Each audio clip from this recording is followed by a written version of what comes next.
My teacher slept with my best friend. I was eating lunch when some random guy walked up to my table and said, "Bro, is it true you're clapping Ms. Diaz?" I almost choked on my sandwich. Ms. Diaz was the teacher everyone gooned to, the one with the Spanish accent that made guys forget how to speak. And according to this guy, I was sleeping with her. "What are you talking about?" I asked. The guy leaned in like he was about to share classified information. "Someone literally saw her bent over because you were hitting it from the back." He smirked at me. My eyes widened. I knew exactly what he was talking about. Mississippi Diaz dropped her pen during our meeting and bent down to grab it. I was just standing behind her waiting for her to hand me some papers. "That's it," I told him that. "Nah, dude, there's a picture and everything. Respect, man." Then he left. I looked around and realized the whole cafeteria had eyes on me. Half the cafeteria looked at me like I was a legend. The other half looked at me like I belonged in prison. My hands felt clammy, and my appetite disappeared. I couldn't even tell which reaction was worse. Yet there I was, sitting in the cafeteria accused of sleeping with my teacher in front of the entire school. And the worst part? There was a picture. A picture of something that meant nothing but looked like everything. I thought if people just knew the real story, they'd understand. 2 weeks of an innocent project. A teacher everyone loved. A girlfriend who knew where I was. But I didn't know that none of that would matter. Because the normal life I had before that picture was about to fall apart completely. A month ago, Ms. Diaz asked me to stay after class. I thought I was in trouble for something. Maybe I'd been on my phone too much or dozed off during her lecture about symbolism in whatever book we were reading. But she wasn't mad at all. "Johnny, I need a favor," she said while erasing the whiteboard. "I'm running the sophomore essay contest this year, and I need a student volunteer to help organize everything like grade entries and put together the rubric. You're one of my best English students, and I heard you need volunteer hours." She wasn't wrong. My college apps were looking empty in that department. "Okay, great," I said. "When do we start?" She told me twice a week after 6th period. I'd skip study hall and help her out instead. Seemed like a win to me. Free volunteer hours, and I didn't have to sit in study hall staring at the wall. That was it. That was the whole big secret relationship everyone was talking about. Me sitting in a classroom grading papers about what summer means to me, while Ms. Diaz sat at her desk doing the same thing. We barely even talked most of the time. She'd play music from her laptop. I'd read essays and mark them on a scale of 1 to 10. Sometimes we'd compare scores if we disagreed on one. "You gave this kid a 6?" she asked me once. He used the word summer 23 times in 5 paragraphs. I counted. She was right. We changed it to a 4. Sometimes she'd make a joke about how bad the handwriting was. "I think this one was written during an earthquake," she said, holding up a paper that looked like a doctor's prescription. That was the extent of our deep, intimate connection. 2 people in a room doing homework together and occasionally roasting bad essays. Miss Diaz wasn't even the type of teacher who gave off weird vibes. She was everyone's favorite. The kind of teacher who actually remembered your name and asked about your weekend like she cared. She'd been at the school for 3 years and never had a single complaint against her. Not one. Parents loved her, students loved her, students loved her. The administration loved her. She was 26, which is young for a teacher, but she never acted inappropriate with anyone. She didn't add students on social media. She didn't text anyone outside of school stuff. She kept the door open during every single meeting we had. Policy, she said when I asked her about it once. Keeps everyone safe. I remember thinking that was kind of overkill, but now I understand why teachers do that. One closed door, and suddenly you're the main character in a rumor that could end your career. I even had a hard time convincing my girlfriend Inez that this was normal when we first started. "You're staying after school alone with her?" she asked, with that tone girlfriends use when they're trying not to sound jealous. "The door's literally always open," I said. She's super professional about everything. It took maybe a week before Inez stopped caring. She saw how boring it was when she picked me up. Just me and Mississippi Diaz sitting on opposite sides of the room reading papers in silence. Nothing to worry about. We were talking about it one day when Mark walked up and caught the tail end of the conversation. "Dude, I can't believe you stay after school with Diaz," he said. "The guys are so jealous you get to be in there with her for hours." Inez scrunched her face. He leaned in. "You got her number? I'm telling you dudes would pay good money for that." "You, Mark. Sounds like you're the one who likes her." Mark threw his hands up. "Nah, I'm just chasing the bag. Diaz is too old anyway. I'm not into cougars." The whole arrangement wasn't even a secret. Half my friends knew about it because I complained about the essays constantly in the group chat. Just read one about a kid's dog dying on the first day of summer, I texted once. Bro gave it a 10 out of 10 for making me feel things. Teachers knew about it too because Mr. Diaz had to get approval from the office to have a student helper.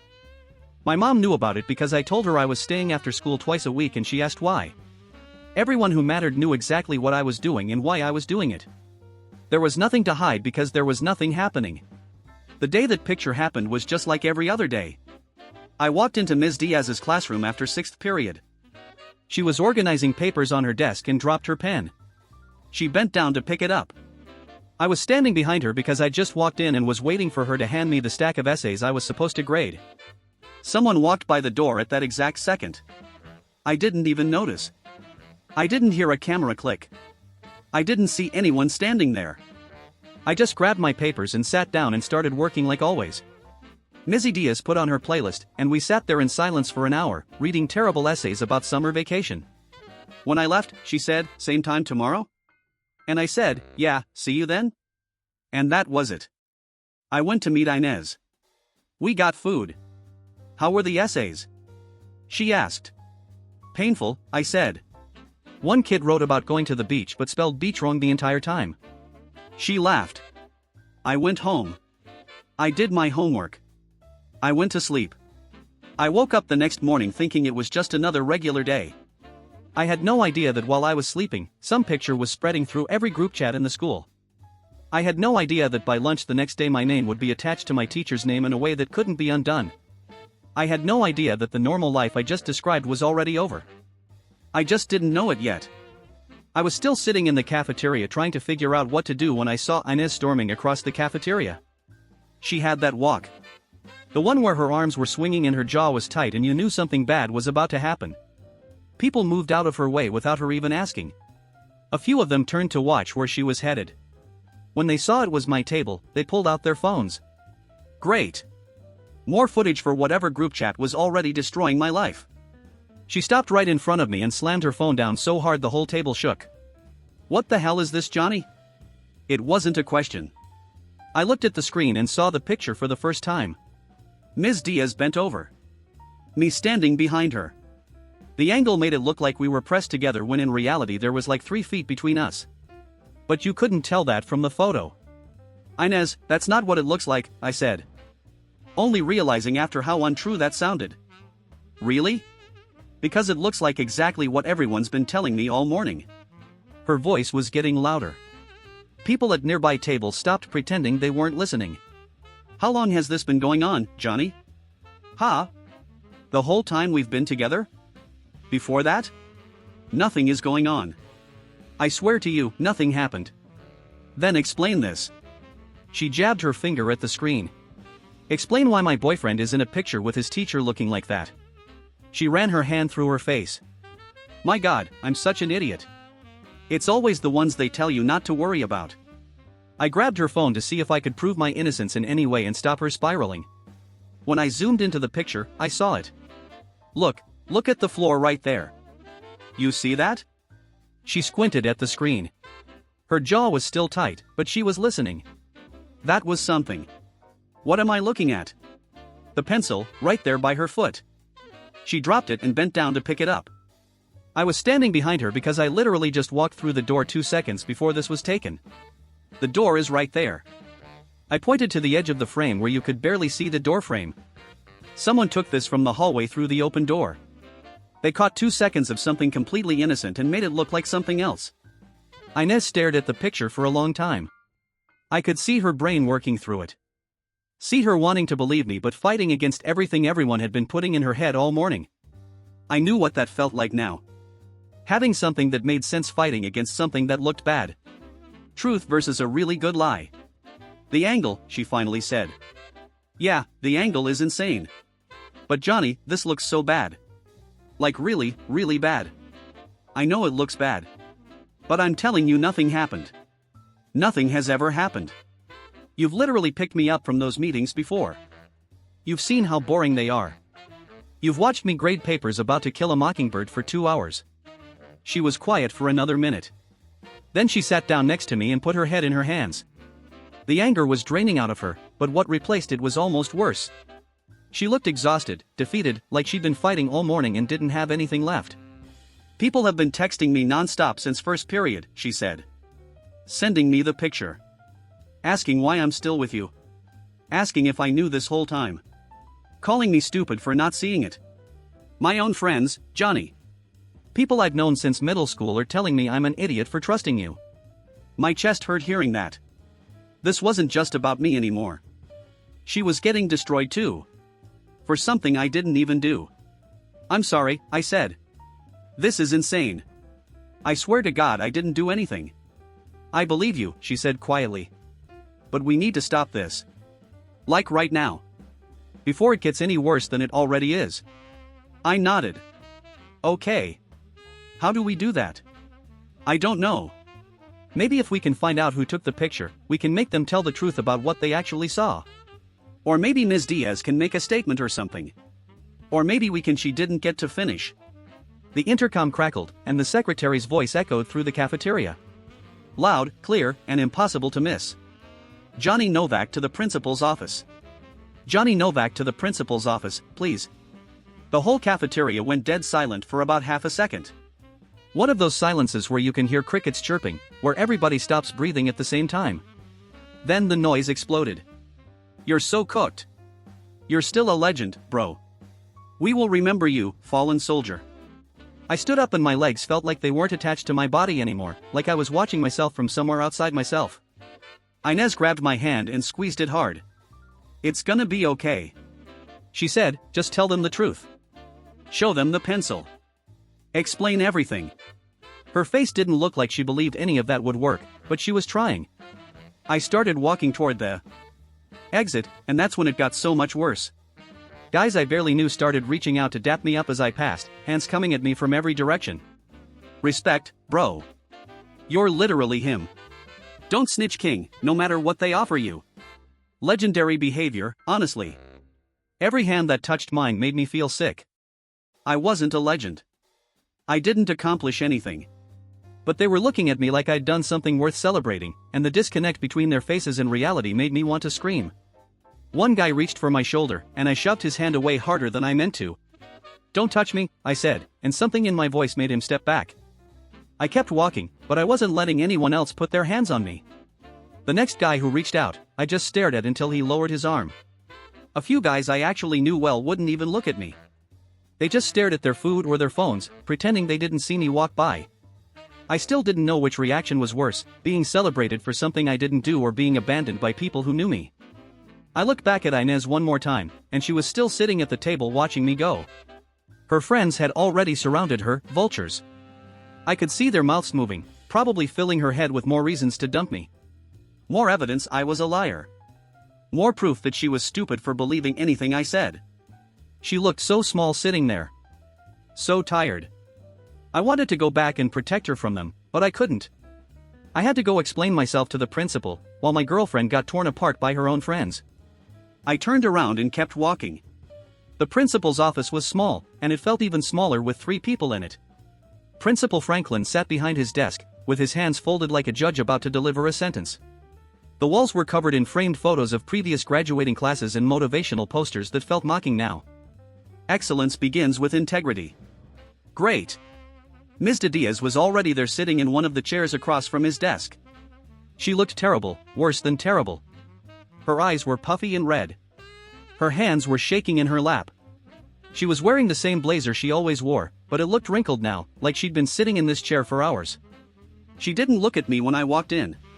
She just stared at her hands like if she looked up, she might fall apart completely. Sit down, Johnny, Principal Franklin said. His voice was calm but heavy, the kind of calm that's trying very hard to stay calm. I sat in the chair next to Ms. Diaz, and suddenly I was very aware of how close we were. 2 feet apart, maybe less. The closest we'd ever been outside of that stupid picture that wasn't even close. I'm sure you know why you're here, he said. There's a picture going around, I said. My voice came out weird, higher than normal. It's not what it looks like. That's what everyone says when there's a picture. He leaned back in his chair. Walk me through what happened, from the very beginning. Don't leave anything out. So I did. I told him about the essay contest, how Ms. Diaz asked me to help because I'd done well in her class last year, the volunteer hours I needed for college applications. How the door was always open during every single meeting. Inez picking me up after. My mom knowing exactly where I was every time. About everything. Every boring detail. Every nothing happened moment. He listened without interrupting. His face didn't change at all. Just watched me talk like he was recording everything in his brain for later analysis. When I finished, he turned to Ms. Diaz. "Is this accurate?" She nodded. Her voice came out cracked and thin when she spoke. "I would never." She stopped and took a shaky breath. "Tried again. I'm not sleeping with Johnny. I've been teaching for 3 years and I've never had a single complaint.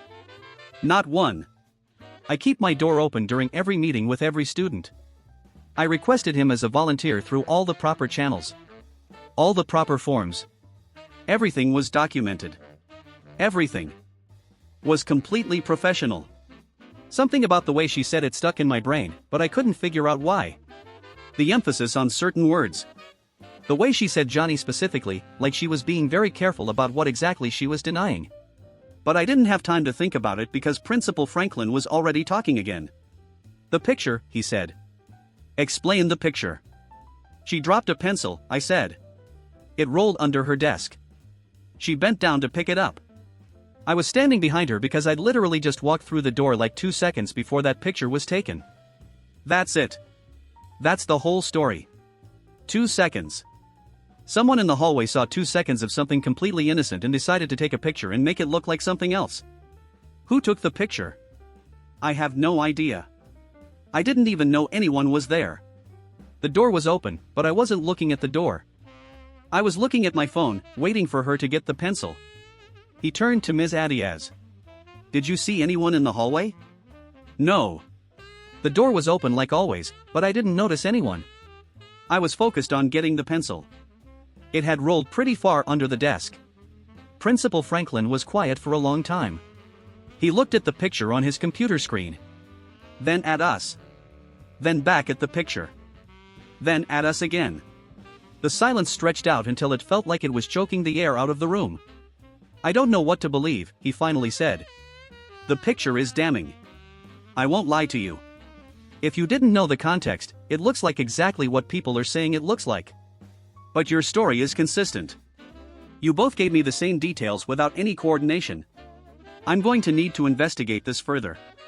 Talk to other students. Review the security footage from that hallway. Check all the documentation." He closed his laptop with a soft click. "Until then, you two are not to be in the same room under any circumstances. No meetings, no conversations, no passing in the hallway, nothing. If you see each other, you turn around and go the other direction. Understood?" We both nodded. "You can go." But Johnny, he looked at me with eyes that didn't have any warmth in them at all. "If I find out you're lying to me, this will be much more than just a school issue. This will become a legal matter. Do you understand what I'm saying to you right now?" I understood. He was talking about police, about charges, about my entire future disappearing because someone took a picture of a pencil rolling under a desk. "I'm not lying," I said. He didn't respond, just waved us out like he'd already decided we were probably guilty and was just going through the motions. The second I got home, I started going through every group chat and social media account I had access to. Instagram, Snapchat, close friends stories. I needed to find the original post. Whoever took that picture had to have posted it somewhere first before it spread to everyone at school. I scrolled for hours, checked stories, checked tagged posts, checked accounts of people I barely knew. Nothing. The picture was everywhere, but it was like it had spawned out of thin air. No original source, no first post, just copies of copies spreading through every group chat in every direction. The next morning I got to school early and went straight to the hallway outside Ms. Diaz's room. I stood in the doorway and looked at the angle, tried to figure out exactly where someone would have to be standing to take that picture. The lockers across the hall, the water fountain, the corner by the bathroom. I pulled out my phone and held it up, trying to match the angle from the photo. "What are you doing?" I turned around and saw a freshman staring at me like I was insane. "Nothing," I said, and walked away before anyone else saw me standing there like a creep outside the room I was supposedly hooking up in. The investigation took 2 weeks, 14 days, 336 hours. I know because I counted every single one of them. The rumor didn't die. That would have been too easy. Instead, it evolved. Mutated. Grew. Into something bigger and uglier with every passing day. By the end of the first week, there were like 15 different versions floating around in group chats and hallway conversations. Someone heard we'd been hooking up since sophomore year. Someone else heard she was pregnant and I was the father. Another person swore on their life they saw us kissing in the parking lot after school. Guess that guy's dying. One guy told everyone I was bragging about it in the locker room, which was insane because I hadn't been to the locker room in 3 weeks. And I definitely hadn't bragged about something that didn't happen. I found him after gym class, cornered him when he was walking to his next period. You told people I was bragging about Ms. Diaz, I said. In the locker room. He tried to walk past me, but I stepped in front of him. I haven't been in the locker room in 3 weeks. I have a doctor's note excusing me from gym. So how exactly did you hear me bragging? His face went red. I don't know, man. Someone told me. Someone told you, and you just decided to spread it like it was fact. Look, I'm sorry, okay? I didn't think. No, you didn't think. That's the problem. I walked away before I did something stupid, but at least now he knew I wasn't going to let people just say whatever they wanted about me without pushback. None of it was true, but that didn't matter even a little bit. The lie was more interesting than the truth. The lie was more fun to spread. The lie made better content for group chats and gossip sessions. So the lie kept winning, over and over and over again. Inez got it worse than me, and I didn't even think that was possible. Her friends wouldn't shut up about it. Every day was a new intervention, a new conversation where they tried to talk sense into her. She'd come to school every morning looking exhausted from fighting with people all night in group chats. Her eyes would have that hollow look from not sleeping. She'd barely eat because her stomach was too knotted up with anxiety. One day, I saw her friend Mia talking at her in the hallway, while Inez just stood there taking it. I walked straight up to them. You got something to say, you can say it to me, I said to Mia. She looked at me like I'd grown a second head. This is a private conversation. No, it's not. You're talking about me, so talk to me. Johnny, don't, Inez said. But I was already done watching her get destroyed for my sake. You wanna call someone stupid? Call me stupid. You wanna call someone a liar? Call me a liar. But stop taking it out on her because she won't dump me fast enough for you. Mia opened her mouth, closed it, then walked away without saying anything. Inez grabbed my arm and pulled me in the other direction. You didn't have to do that, she said. Yeah, I did. She stayed with me through all of it, but I could tell it was costing her everything she had. Every single day she had to defend a choice that shouldn't have needed defending. Every single day she had to fight her own friends just to stay with her own boyfriend. Every single day she lost a little more of the social life she'd spent years building. I told her once that she didn't have to stay. I would understand if she needed to walk away to protect herself. She looked at me like I'd punched her and said, I'm not leaving you alone in this. That made me feel 100 different things at once, and none of them were simple. I walked in the front door that night, and both my parents were sitting at the kitchen table. Not eating, not talking, just sitting there with my mom's phone face up between them. My dad looked up first, and his face had this expression I'd never seen on him before. My mom didn't look up at all. She just stared at the phone like she was still trying to process what was on it. Sit down, my dad said. I sat. Your mother saw something today in the neighborhood group. He pushed the phone toward me even though I already knew what was on it. Parents I'd known my whole life were discussing whether Ms. Diaz should be fired immediately or if they should wait for the investigation. Half of them were calling her a predator. Half of them were calling me a liar looking for attention. All of them were using my full name like it wasn't attached to a real person who could see what they were saying. Is it true? My mom asked. Her voice was barely above a whisper. Mom, please look at me. She didn't move. Mom, please. She finally lifted her head and what I saw in her eyes made my chest cave in. Fear, real fear, mixed with something I'd never seen directed at me before. Doubt. My own mother wasn't sure if she believed me. It's not true, I said. I swear to God it's not true. Please believe me. Please. I'm begging you. I need you to believe me. Then explain it, my dad said. His voice was harder than my mom's, but I could hear the same fear underneath. Explain the picture. Explain why people are saying these things. Explain how your name got attached to this. I told them everything I'd been telling everyone else willing to listen. The essay contest. The volunteer hours. The door always open. Inez picking me up. The pencil on the floor. 2 seconds of nothing turned into something by someone with a camera and bad intentions. When I finished, they both just sat there. The silence went on so long I thought I might actually die from it. Say something, I said. Please. Say anything. Yell at me. Ground me. I don't care. Just don't sit there looking at me like I'm a stranger. We're scared, my mom finally said. This is serious, Johnny. More serious than you probably understand. I know it's serious. But I didn't do anything. The school is investigating. They're going to look at the security footage and see nothing happened. They're going to check all the documentation and see everything was done right. They'll see the truth. And if they don't? My dad asked. If the footage doesn't show what you need it to show? If the documentation has some gap someone can exploit? What then? Then I'll figure something out. I'm not just going to sit here and let my life get destroyed for something I didn't do. My dad rubbed his face with both hands. Who would do this? Who would take a picture like that and spread it around? I don't know. I've been trying to find out. The original post is gone. Nobody's taking credit. It's like it came out of nowhere. That doesn't make sense, my mom said. Usually when someone has something like this, they want people to know it was them. I know. That's what scares me. Someone planned this. Someone wanted this to happen. And I have no idea who or why. My mom reached across the table and grabbed my hand. Her fingers were cold. I believe you, she said quietly.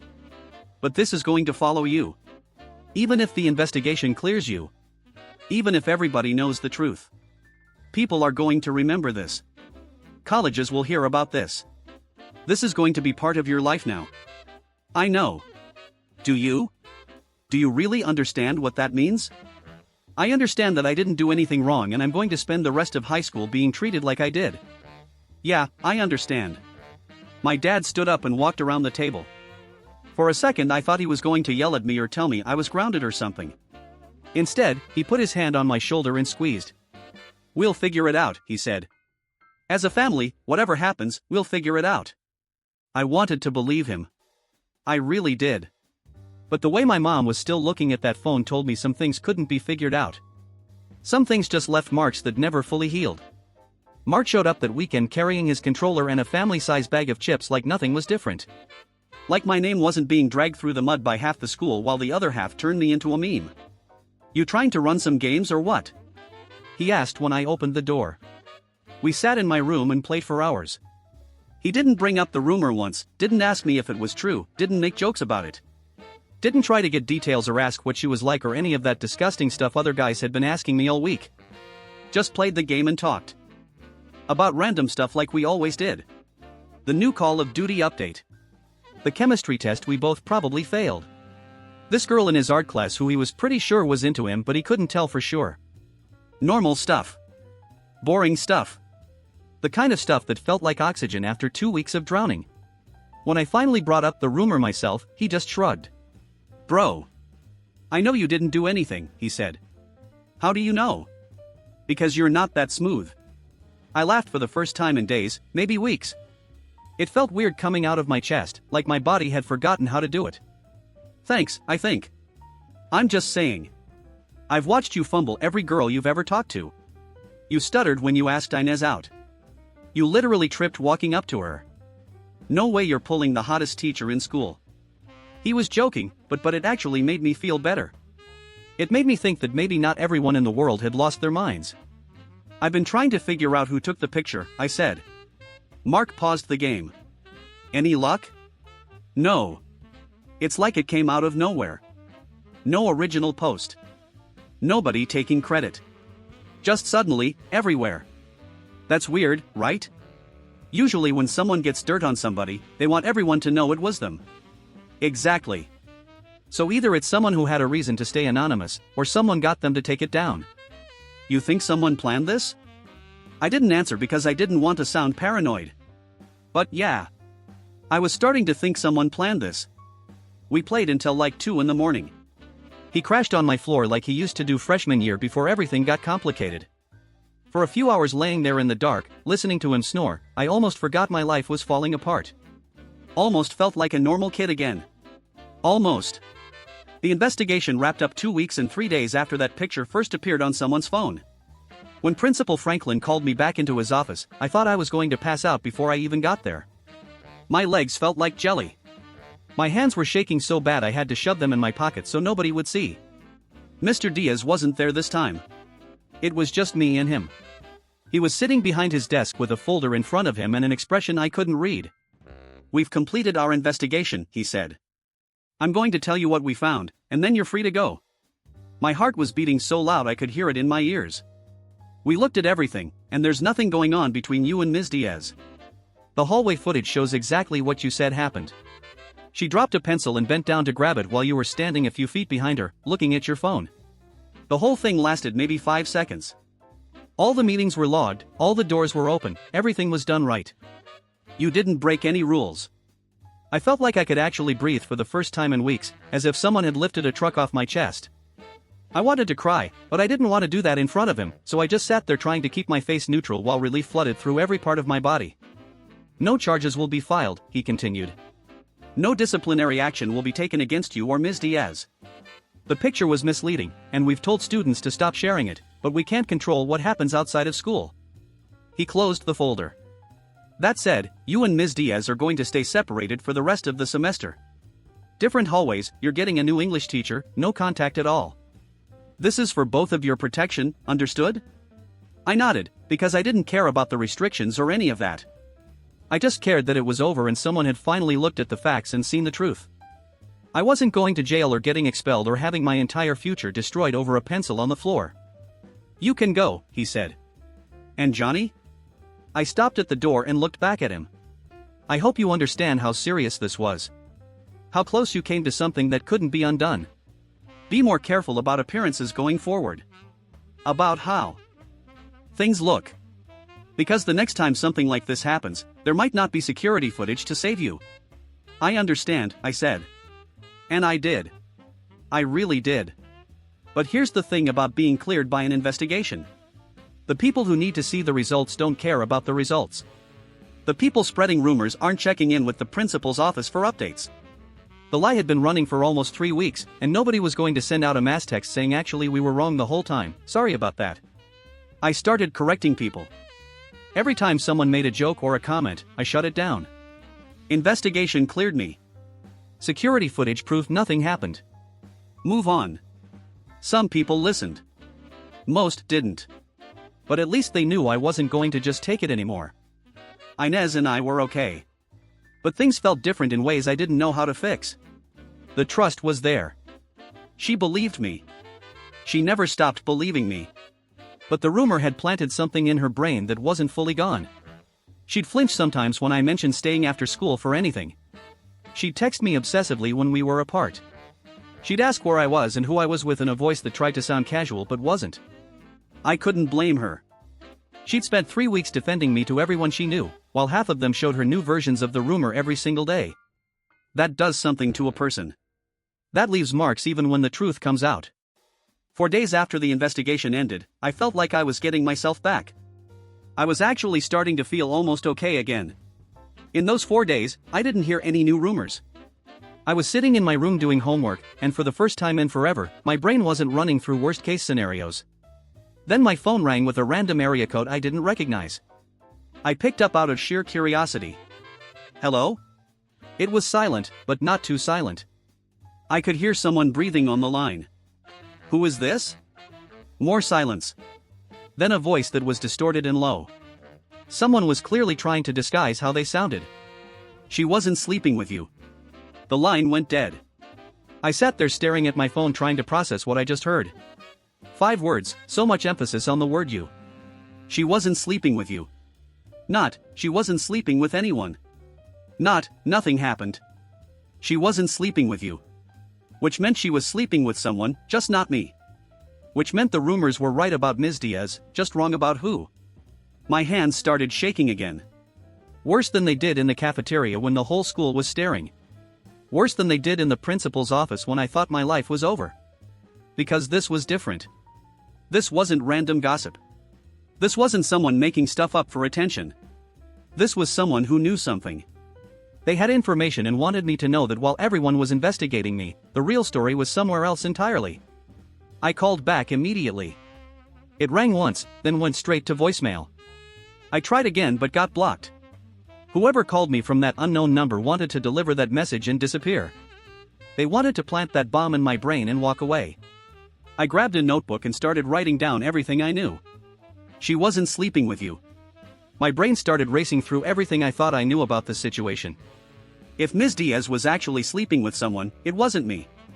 But someone wanted me to take the fall for it. Someone took that picture knowing what it would look like. Someone started those rumors knowing I'd be the one investigated. Someone used me as a smokescreen. And whoever called me just confirmed it. I had no idea who to trust anymore. All I knew was that 5 words rewrote everything. She wasn't sleeping with you, not. Nothing happened. Not, the rumors were wrong. Just not with me. Which meant someone else was. Someone who let me take the fall. The investigation cleared me.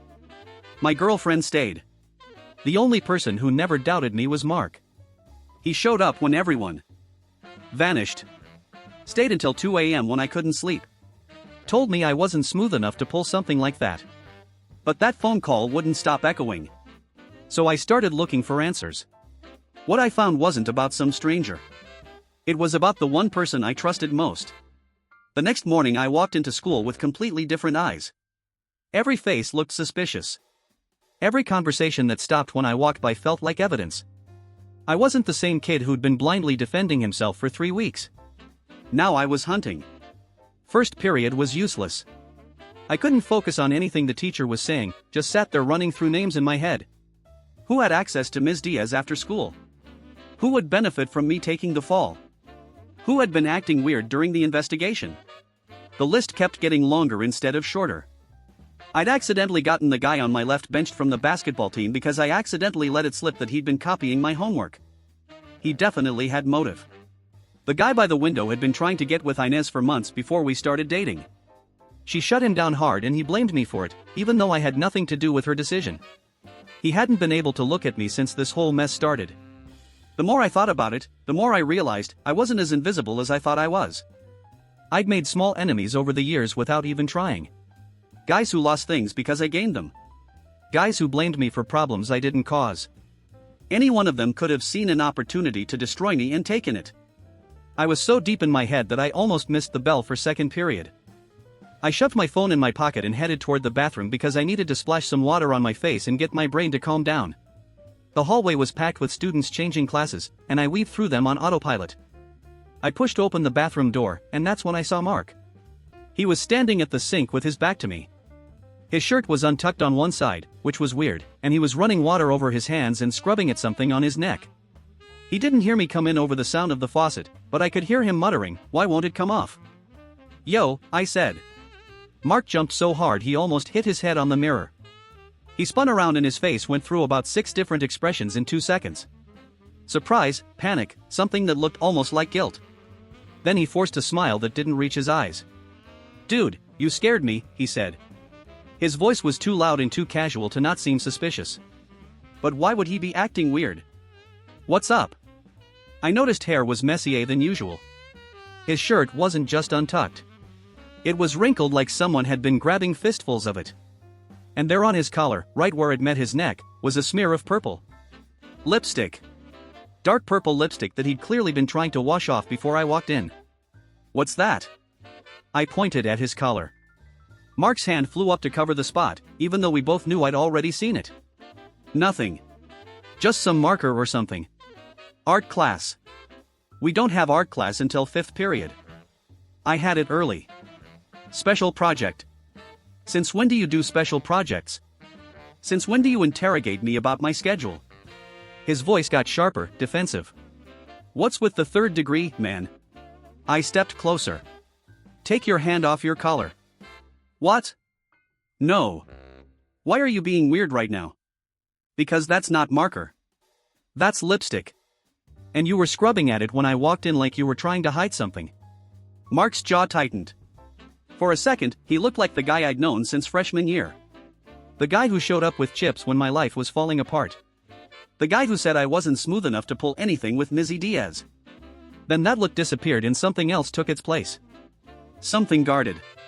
Something I'd never seen on him before. Fine, he said, dropping his hand. The purple smear was clearly visible now. Definitely lipstick. Definitely fresh. I hooked up with someone. Happy? Who? Just some girl. What's her name? I don't remember. I laughed, but there was no humor in it. You don't remember the name of the girl whose lipstick is literally on your neck right now? It was casual. We didn't exchange life stories. Where did you hook up? Why does it matter?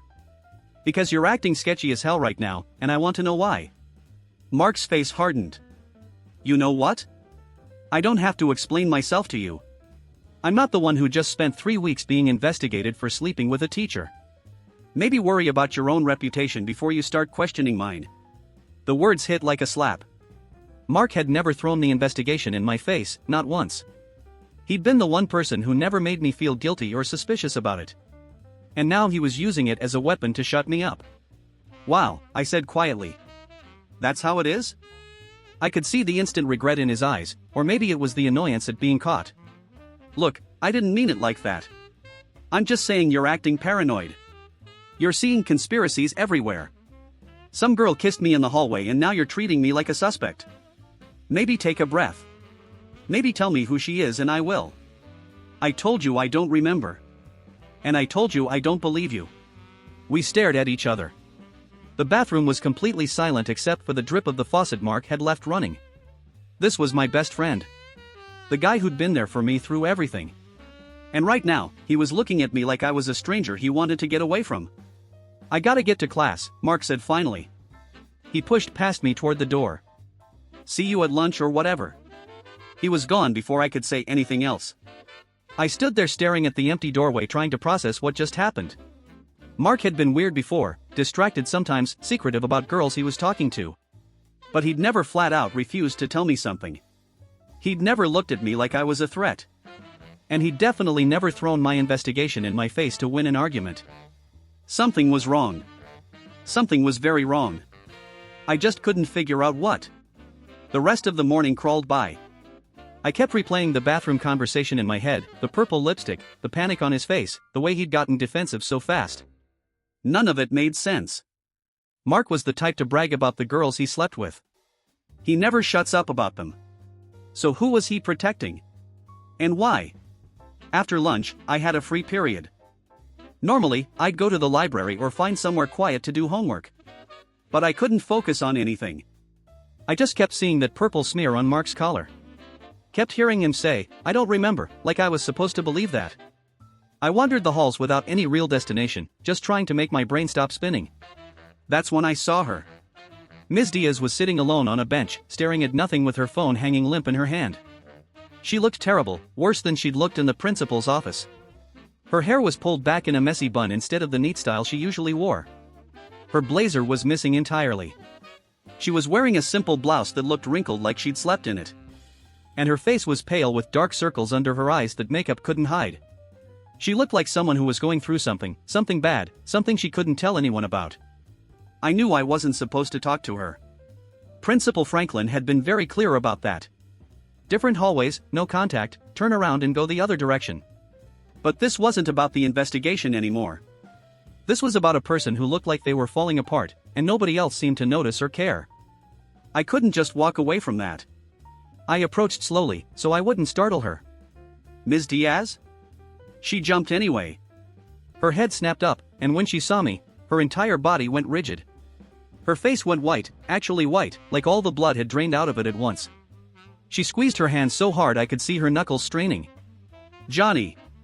Her voice came out. Strange, high and thin. You can't be here. We're not supposed to talk. I know, I said. I'm sorry.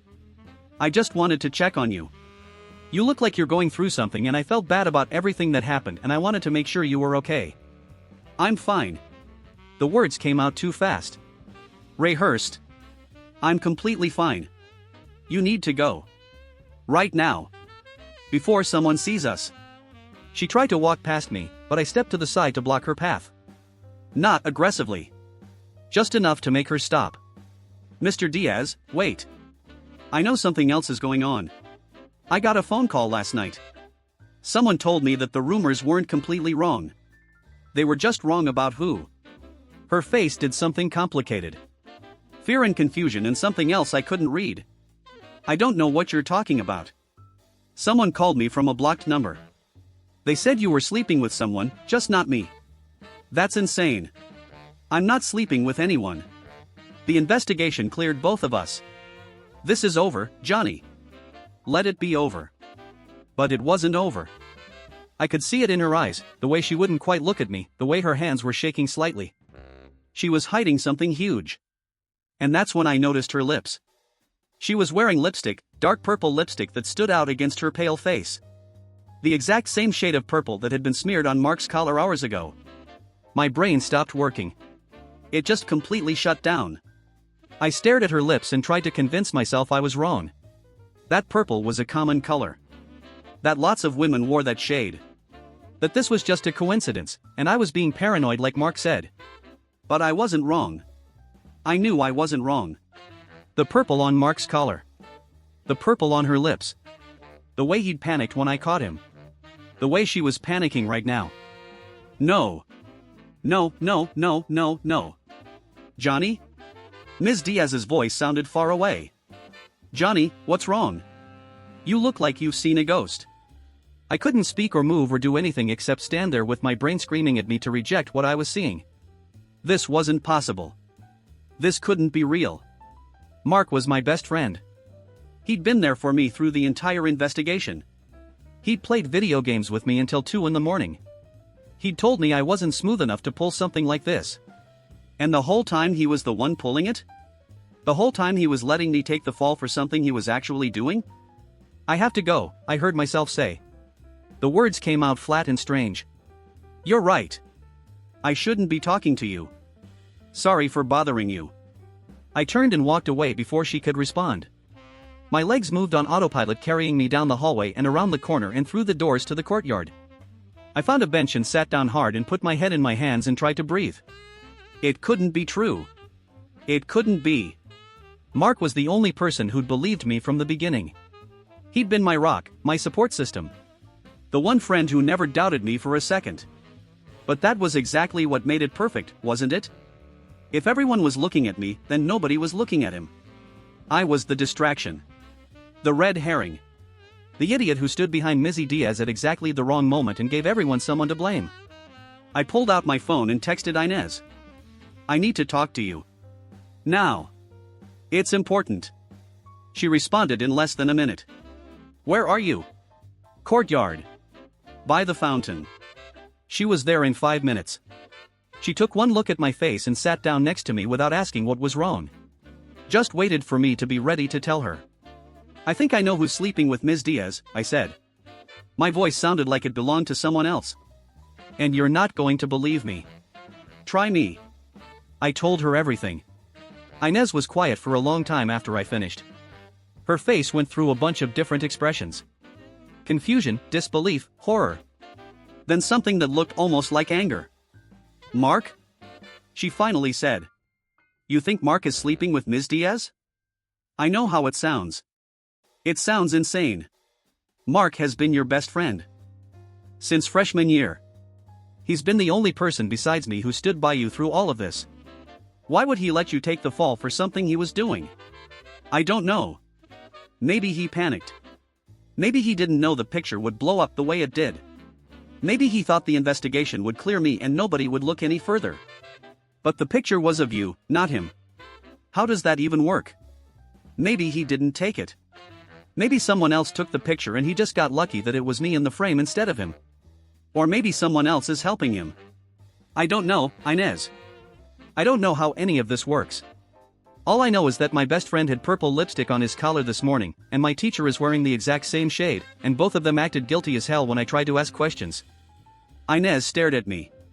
I could see her trying to put the pieces together. Trying to find an explanation that didn't involve Mark betraying me in the worst possible way. But we both just sat there in silence because we couldn't come up with anything logical. The fountain gurgled behind us, and students walked by on their way to class, and the world kept spinning like nothing was wrong. But everything was wrong. Everything I thought I knew about my best friend was a lie. He'd sat in my room and told me he believed me, and the whole time he was the reason I needed someone to believe me in the first place. But the lipstick was the same shade. The timing was too perfect. My best friend had been with my teacher the same morning she panicked at the sight of me. Inez and I sat there trying to find any explanation that didn't destroy everything I thought I knew about Mark. We couldn't find one. There was only one way to know for sure. I was going to corner him after school and make him look me in the eyes and tell me the truth. And if he lied to my face again, I was going to show him exactly what I had on him. No more running. No more deflecting. This ended today. I told Inez we were going to Mark's house.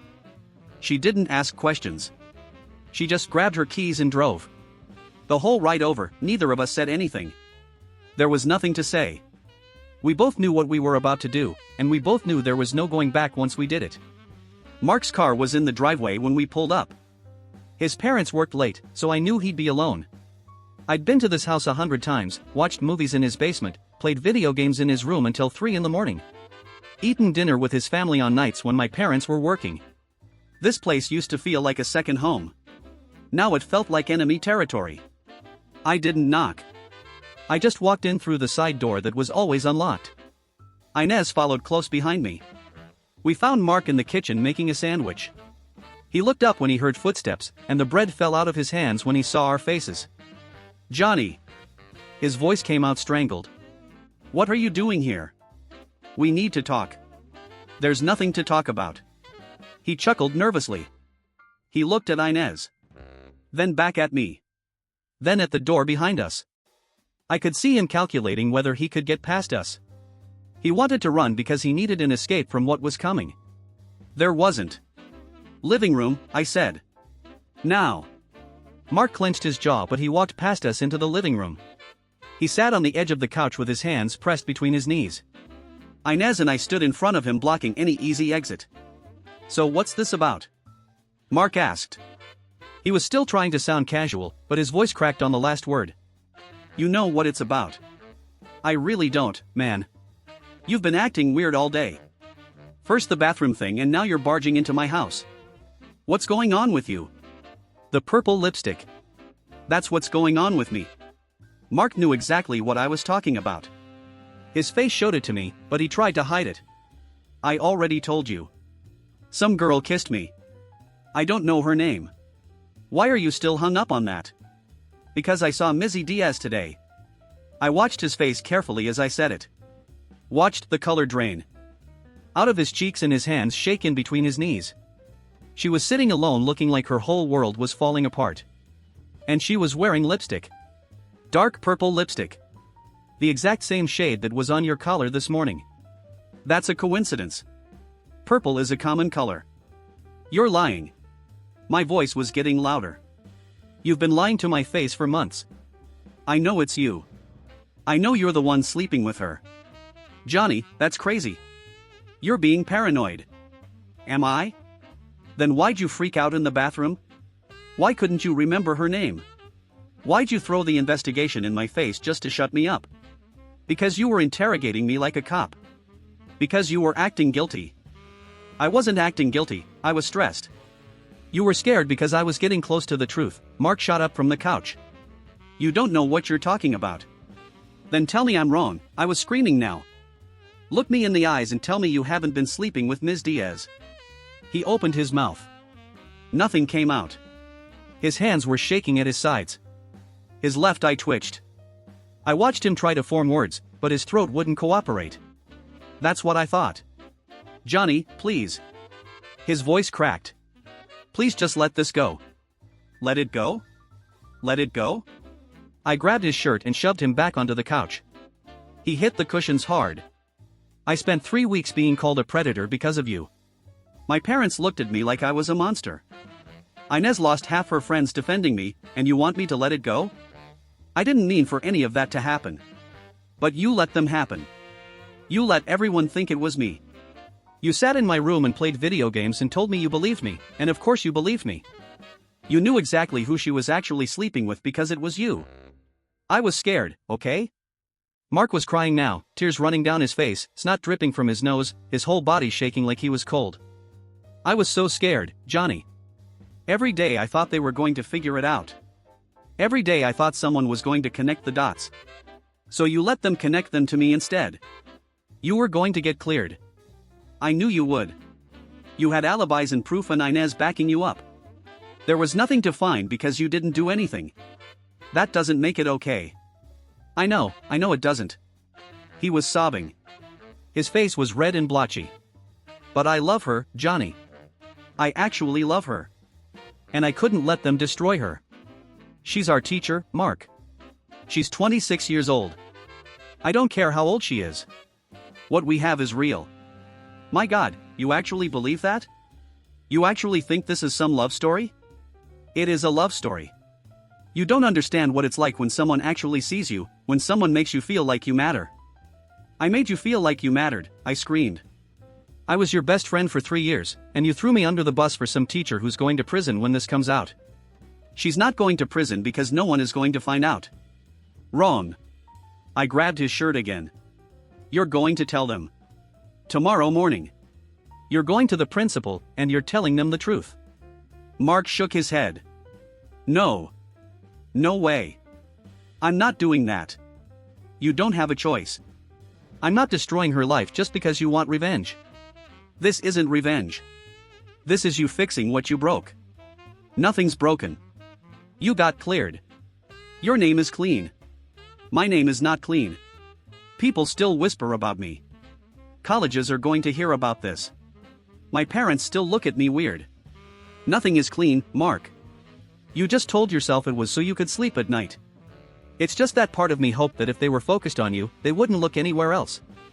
Part of me thought that if you took all the attention, then me and her could just wait it out and everything would go back to normal. And what about after? Inez stepped forward. What about when the investigation cleared Johnny? What was your plan then? Mark wiped his face with the back of his hand. That's the thing. If rumors about her ever surfaced again, everyone would just dismiss. People would say, that's the teacher from the Johnny thing. They already investigated her and found nothing. Nobody would believe it the second time because they already didn't find anything the first time. The words hit me like a truck. He'd used me, not just as a distraction during the investigation, but as future protection. My suffering was supposed to be a shield for however long he wanted to keep sleeping with her. You used me, I said. My voice came out flat, dead. You used my nightmare as a cover story. Johnny, please. You have to understand. I didn't plan any of this. The picture wasn't my idea. Some random kid took it looking for drama. It had nothing to do with me. When I saw it, I was terrified because I thought someone had actually found out about us. But then everyone focused on you, and I realized we might actually survive this. Who took the picture? Inez asked. If it wasn't you, then who? I don't know. Some freshman with a camera phone and nothing better to do. It wasn't a setup. It wasn't planned. It was just bad luck that Johnny happened to be standing there at the wrong moment. Bad luck for me. Good luck for you. I know. I know how that sounds. But I swear to you, I never wanted you to get hurt. I just wanted to protect what we have. I stared at him for a long moment. Then I said the words I'd been building towards since we walked through his door. You're going to fix this. The next morning I got to school at 7:15. Inez was already waiting in the parking lot. We stood there watching the entrance and didn't talk, just waited. 7:25, no sign of Mark.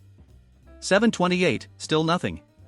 7:29, I was about to tell Inez we were going in without him when I saw his car pull into the lot. He parked crooked, took a long time to get out. When he finally walked over to us, he looked like death. Red eyes, wrinkled clothes, he hadn't slept. I could tell because I hadn't slept either. I'm here, he said. His voice was hollow, empty. Let's go. We walked into the front office together. The secretary looked up from her computer and her eyebrows rose when she saw the three of us standing there. Can I help you? We need to see Principal Franklin, I said. It's important. Do you have an appointment? No, but he's going to want to hear what we have to say. She looked at us for a long moment. Then she picked up her phone and made a call.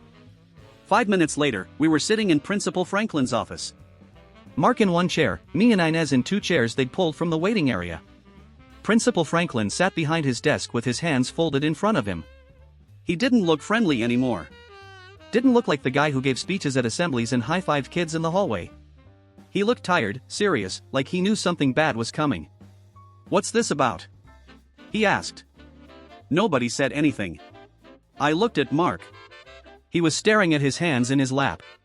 His fingers were shaking. "Mark," I said. "Tell him." Mark's jaw clenched, his eyes squeezed shut. For a second I thought he was going to bolt, just jump up and run out of the room and never look back. But he didn't. He took a deep breath, opened his eyes, and then looked at Principal Franklin. "I've been sleeping with Ms. Diaz." The words hung in the air. Principal Franklin's face didn't change. He just sat there staring at Mark with those tired, serious eyes. "For how long?" 4 months, since the beginning of the school year. She was tutoring me in English and things just happened. "Things just happened," Principal Franklin repeated. His voice was flat. "A teacher and a student. Things just happened. I know how it sounds, but it wasn't like that. She didn't force me into anything. We both wanted it." "Mr. O'Connor, do you understand what you're telling me?" "Yes, sir." "Do you understand that what you're describing is a crime?" Mark flinched. "It doesn't feel like a crime. It feels like love." Principal Franklin closed his eyes for a moment. When he opened them again, there was something different in his expression. Something hard and cold. "And the investigation 3 weeks ago. The one involving Mr. Novak. Here. You knew about that?" "Yes, sir." "You knew we were investigating the wrong student?" "Yes, sir." "And you said nothing?" Mark's voice came out as a whisper. "I was scared. I thought if I said something it would ruin everything." "You were scared." Principal Franklin's voice was ice. "You watched your classmate get dragged through an investigation. You watched his reputation get destroyed. You watched the school spend 3 weeks investigating the wrong person. And you said nothing because you were scared. I didn't mean for any of it to happen. But you let it happen. You had dozens of chances to come forward, and you chose yourself every single time." Principal Franklin leaned forward in his chair. "Do you have any idea what you've done? Not just to Mr. Novak, to this school, to every student who trusted us to protect them, to every parent who sent their kid here thinking we had things under control." Mark was shaking now, his whole body trembling in the chair. "I'm sorry. I'm so sorry. Sorry doesn't fix this, Mr. O'Connor. Sorry doesn't give Mr. Novak back the 3 weeks he spent being treated like a criminal. Sorry doesn't undo the damage you've caused." Principal Franklin picked up his phone. "Send Ms. Diaz to my office, please. Immediately." He hung up and looked at Mark. "You're going to tell me everything, from the beginning, every detail. And then you're going to tell it again when your parents get here. And again when the police get here." Mark started crying. Silent tears rolling down his cheeks. He didn't wipe them away, just let them fall. 3 minutes later, there was a knock on the door. Ms. Diaz walked in. She was smiling at first, that polite teacher smile she always wore. But then she saw Mark, saw his face, saw the tears, and her smile disappeared. "What's going on?" Her voice was shaking. "Why is Mark crying?" "Sit down, Ms. Diaz." She sat in the chair next to Mark. Her hands were trembling in her lap. "Mr. O'Connor has just told me something very serious. He says you and he have been engaged in a sexual relationship for the past 4 months. Is this true?" Diaz's face went white. She looked at Mark, then at me, then at Inez, then back at Principal Franklin. "I don't know what he's talking about. I would never, Camilla." Mark's voice cut her off. "It's over. They know." She stared at him. Her mouth opened, closed, opened again. And then she started crying. Not the pretty crying you see in movies. Ugly crying. Loud sobbing that shook her whole body. "I'm sorry," she gasped between sobs. "I'm so sorry. I didn't mean for any of this to happen. I love him. I know that sounds crazy, but I really love him." "Love." Principal Franklin said the word like it was poison. "You're a 26-year-old woman. He's a student. You don't get to call that love. You don't understand what we have. It's real. It's real. It's not what you think. What I think is that you violated the trust of every student in this building. What I think is that you committed a crime. What I think is that you let another student take the fall for your actions and said nothing while his life fell apart." Diaz was sobbing harder now, her makeup running down her face in black streaks, snot dripping from her nose. She looked nothing like the put-together teacher who stood in front of our class every day. "Please, please don't do this. I'll resign. I'll leave quietly. Just don't call the police. Please. I'm begging you. You should have thought about that before you started sleeping with a student." Principal Franklin's voice didn't waver. "I didn't know that was going to happen. The picture wasn't planned. I never wanted anyone else to get hurt. But someone did get hurt. And you knew. And you said nothing." Principal Franklin stood up from his desk. "This isn't a negotiation, Ms. Diaz. This isn't a conversation about what you want. You broke the law. You violated your position. You damaged the school and these students. Now you're going to face the consequences." Diaz turned to Mark, grabbed his hand. "Tell them it was mutual. Tell them I didn't force you. Tell them you wanted this too." Mark pulled his hand away. His face was twisted up with guilt. "I already told them everything." "Everything? What do you mean everything?" "I told them how it started. How long it's been going on. All of it." Diaz's face crumpled. Whatever hope she'd been holding onto disappeared. She slumped back in her chair like all the bones had left her body. "You promised me. You promised you'd never tell anyone. I didn't have a choice. We always have a choice, Mark. And you chose to destroy me." Principal Franklin's face was stone. "Ms. Diaz, I'm going to ask you to wait in the conference room while I make some phone calls. Do not leave the building. Do not contact anyone. Do you understand?" She nodded because she couldn't speak. She nodded and let the secretary lead her out of the room. Before she left, she turned back to look at Mark one more time. Her eyes were red and swollen, mascara smeared across her cheeks. She looked broken, completely and totally broken. "I loved you," she whispered. "I really loved you." Then she was gone. Mark put his head in his hands and started sobbing, the ugly kind of sobbing that comes from somewhere deep. His whole body shaking with it. Principal Franklin didn't comfort him, didn't say anything, just picked up his phone and started making calls. The rest of the morning was a blur. Mark's parents came in screaming. His mom called him every name I'd ever heard, and some I hadn't. His dad just stood there with his fists clenched, looking like he wanted to hit something. "How could you be so stupid?" His mom kept screaming. "How could you throw your whole life away for some teacher? Do you have any idea what you've done to this family?" Mark just sat there and took it. Didn't defend himself, didn't try to explain, just let the words hit him like punches. "We're going to be the laughingstock of this whole town. Everyone's going to know. Everyone's going to be talking about the O'Connor kid who slept with his teacher. Is that what you wanted? Is that the legacy you wanted for this family?" His dad finally spoke. His voice was quiet, but somehow scarier than his mom's screaming. "You're done. Baseball, college applications, all of it, done. You're going to military school, first one that'll take you." Mark's head snapped up. "Dad, no, please. I made a mistake, but military school, you don't get to negotiate. You lost that right when you decided to sleep with your teacher and let your friend take the blame for it." His dad grabbed his arm and yanked him up from the chair. "We're leaving, now." They dragged him out of the office. I could hear his mom still screaming at him all the way down the hallway. The other students in the front office were staring. Some had their phones out, recording everything. Diaz was fired before lunch. I saw her walking out of the building with a box of her stuff. Head down. Didn't look at anyone. 2 security guards followed her to make sure she actually left. I watched from the window of my second period class. She stopped at her car and just stood there for a minute, staring at nothing. Then she started crying again. Put the box on the ground and covered her face with her hands and just stood there in the parking lot sobbing. A cop car pulled into the parking lot while she was still standing there. 2 officers got out and walked over to her. I couldn't hear what they were saying, but I saw her nod.